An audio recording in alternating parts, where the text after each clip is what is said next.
Good day, guys! So, since day of natin for today, samahan niyo ako sa ating long drive na yung bagong taon. Let's go!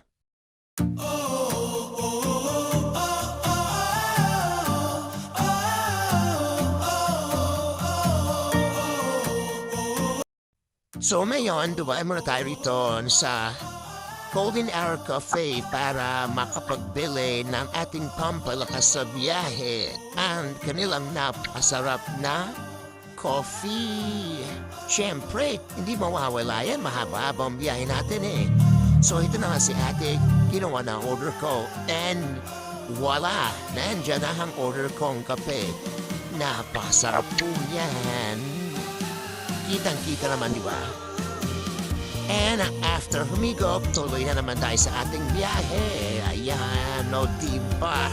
Mainit na bahay dahil anong oras pa tayo bumiyahe niyan. Imbis na madaling araw tayo babiyahe ay tinahali tayo ng gising dahil saan ka pa magaling Juan kagabi?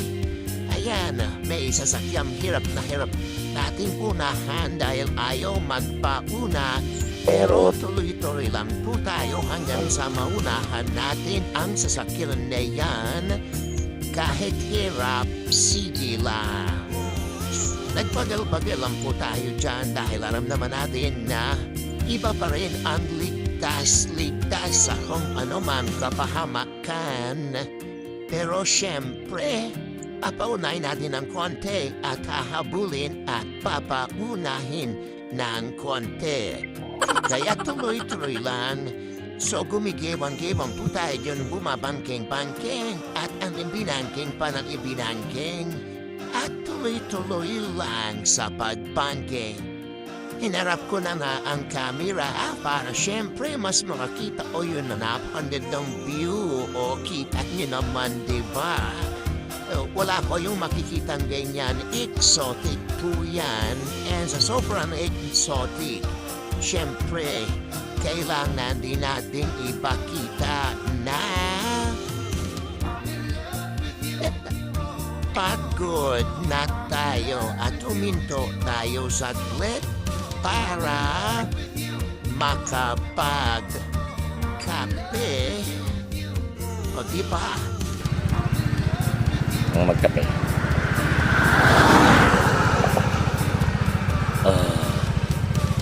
Refreshing. Yun lang. Tapos, laban na ulit.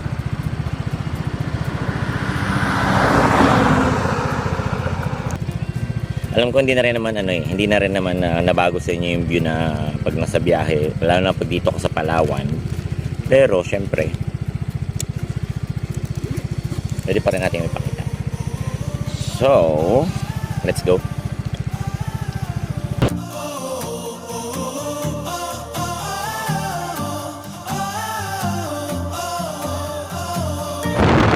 Ayan, malayo pa tayo sa gasoline station, pero dito na tayo sa bayan ng Rojas.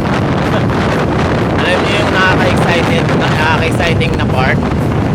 Yung malayo pa yung gasolinahan, pero yung gas mo ito na. O siya, sige. Kung matapang ka sa naabot ang empty gasolina mo, sa abang nga na ang susunod na kabanata, makakaabot pa tayo o titirik ang ating motor. Stay tuned. Success. Nakapagas din tayo. Okay.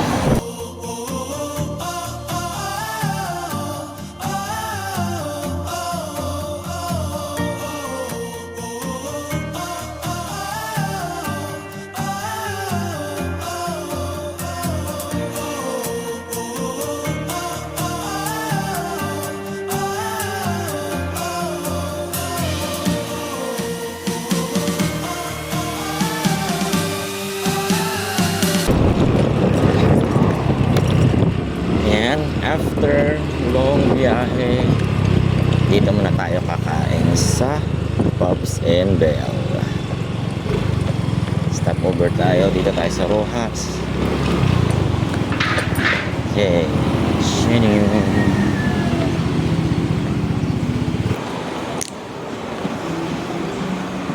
It's either dito siya or naglilinis ng CR.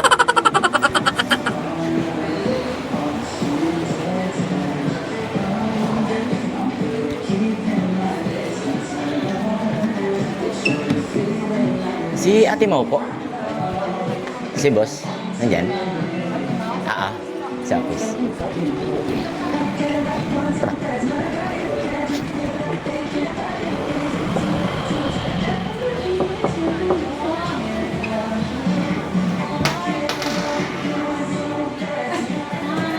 Ayan po yung napakagandang owner. Ano na naman? Ha? Sana naman ang larga nyo? Larga ko. Saka lang, napamotor ka? Oo. Punta ka El Nido, long drive lang. Ano lang, chill. Basta. Pero wala ka. Pwede ba, ano, tutong tsaka sabaw? 150 sir. Discounted na ba to?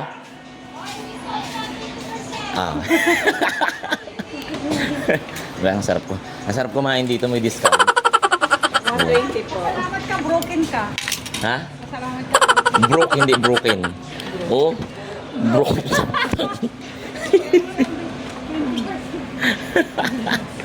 So, hindi lang broken, broke pa. Ayan. Ito tayo sa medyo malayo-layo. So, yun. Tapos na tayong kumain dito sa Rojas with a little chika habang kumakain sa may-ari. Sarap ng kain kapag may kasamang chika. Hindi nawawala. So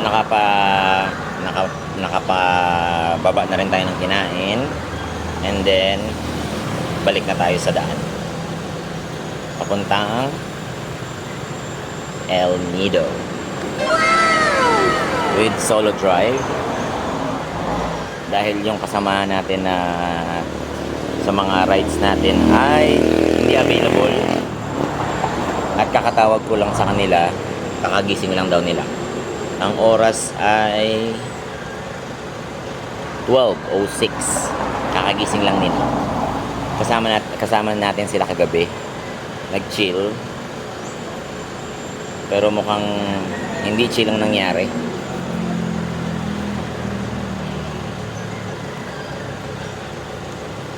So, pura na tayo ulit. So, tinan natin yung tali ng aso.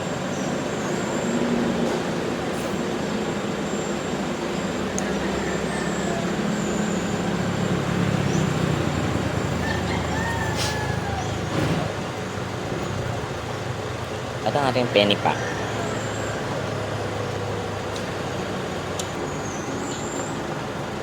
Always wear helmet para laging safe. Safe and effective. Biogesic.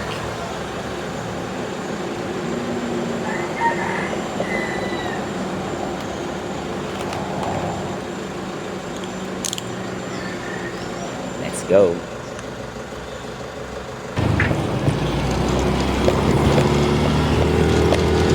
Let's go.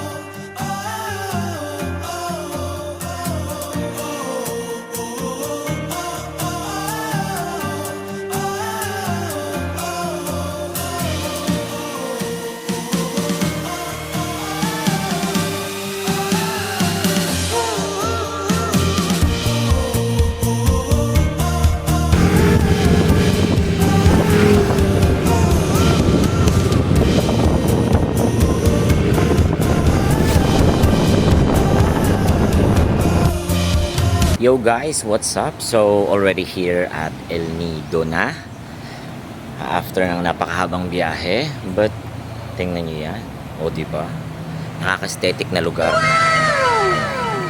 So imagine if kayo na lang maghula kung saan to.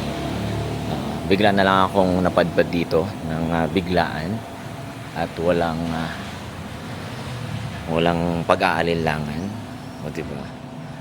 Isa sa mga tourist inn dito. Pero wag po kayong mag-alala, hindi po ako matutulog dito. Sa ano po ako matutulog talaga? Sa tabing kalsada. May dala naman akong kumot. Ayan, hintay lang tayo ng time since maaga pa naman para sa Kembot mamaya. Stay tuned.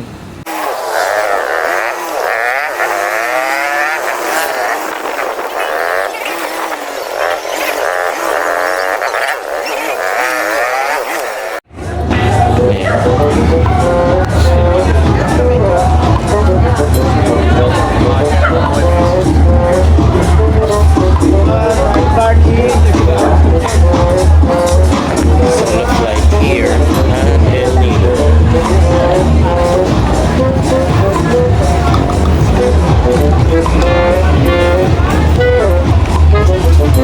Kaya ba ako na nakakainan dito?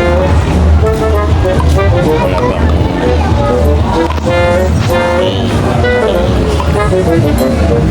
sort of like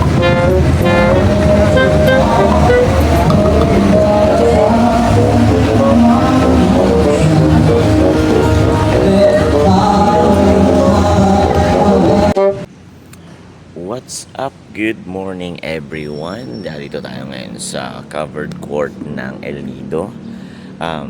Magpapasayaw tayo bago tayo umuwi mamaya ng Puerto. So time check 7:04. Hintay lang tayo ng ibang mga kasama and then we'll start the dance. See ya. Peace out.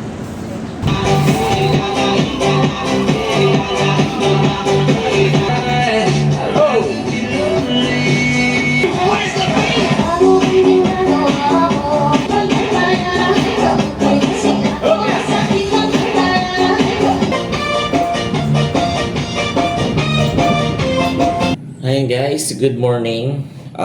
Time check 11:22.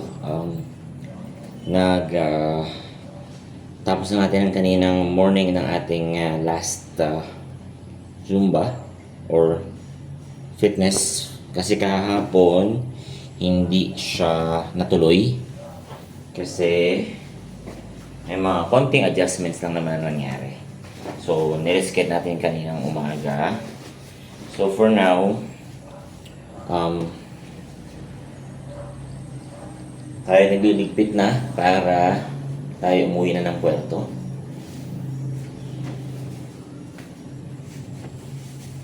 Ayan. Another biyahe yung mahaba na naman. And syempre, sasamahan niyo ako sa biyahe na yan.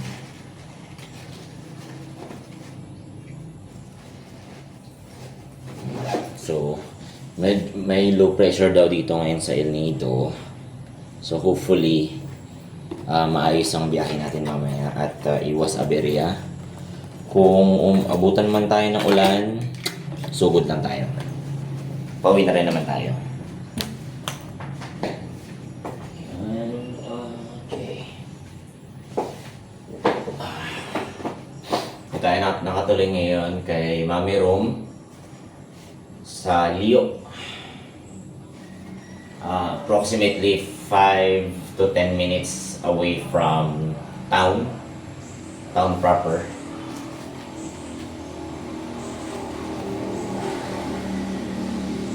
Nakapagana na rin tayo, brunch actually. Kasi pinagsama ng breakfast tsaka lunch.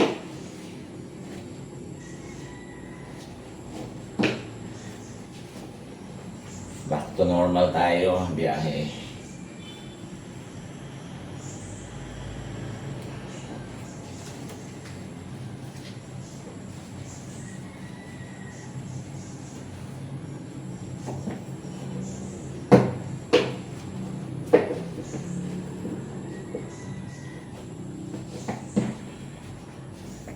Okay.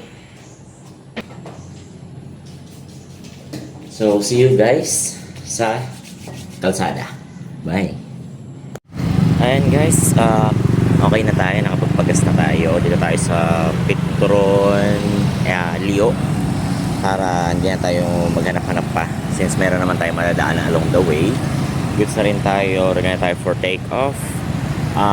We'll update you na lang mamaya sa daan kasi need to i-charge tong phone dahil parang out po ngayon sa buong El Nido from 6 a.m. to 7 p.m. So hindi tayo nakapag-reserve. Buti lang meron tayong mini charging. Ayan.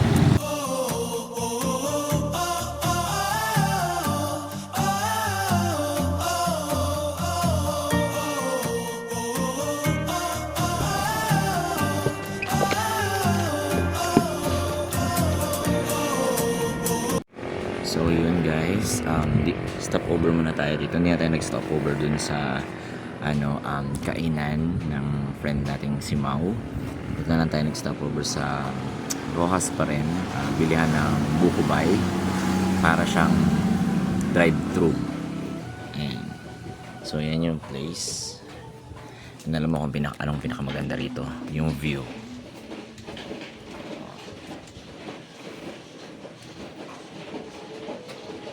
Overlooking na view, di ba? Sarap kumain tsaka mag-relapse. Huy! Kain tayo. Ayan. Ito na yun kasi nag-brunch na tayo kanina sa El Nido. So anong oras na rin yun? 10. And then yun yung pinakakain natin. Medyo busog pa. Panghimagas na lang. Imagine mo yung ganitong kagandang view habang kumakain ka ng buko pie with matching relapse.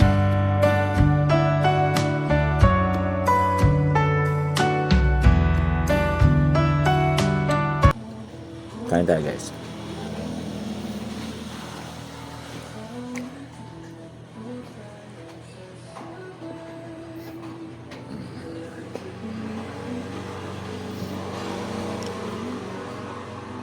And then after natin kumain dito, diretso tayo biyahe, tuloy-tuloy na hanggang makauwi tayo ng puerto at makapagpahinga.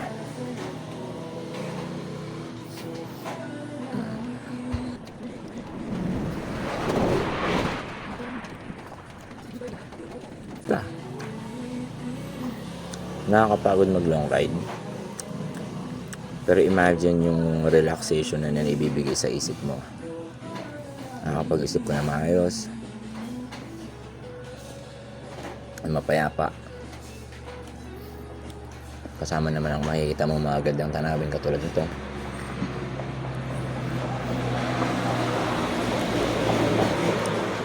Amazing.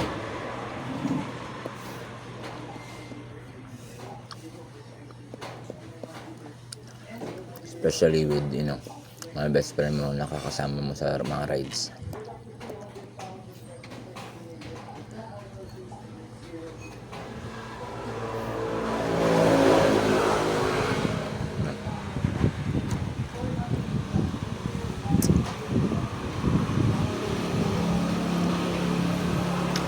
Imagine 4.5 hours nagmamotor ka.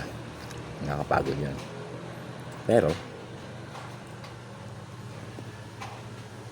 amazing yung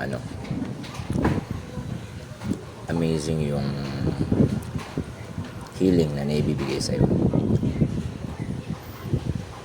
And then sabak ulit, back to normal. Ayan, tapos na tayo kumain ng buko pie dito kay Besties Buko Pie. Prepare na ulit tayo para bumiyahe para tayo makauwi na.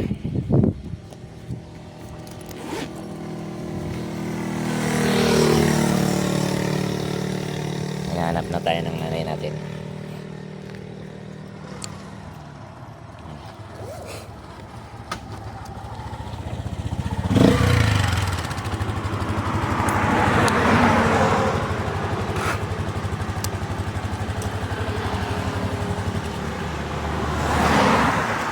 Palubat na rin tayo.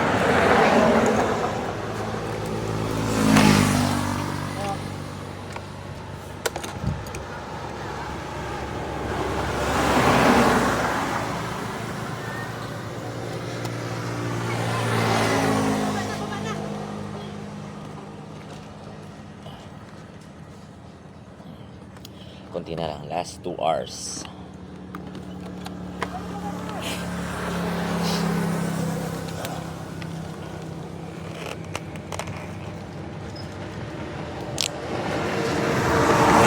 Update na lang. Sa Puerto na tayo. See you guys. Peace out. At nakarating din sa wakas dito sa Puerto Princesa City. After long drive, kita niyo yan ang banga. Ayan. So, almost 4.5, almost 5, 4.5 hours. Biyahe natin from dito to Puerto Princesa. Maraming salamat sa pagsama niyo sa akin sa aking long ride sa bagong taon. First long ride sa bagong taon. So, there you have it, ladies and gentlemen. My name is Juan. Signing off. Bye.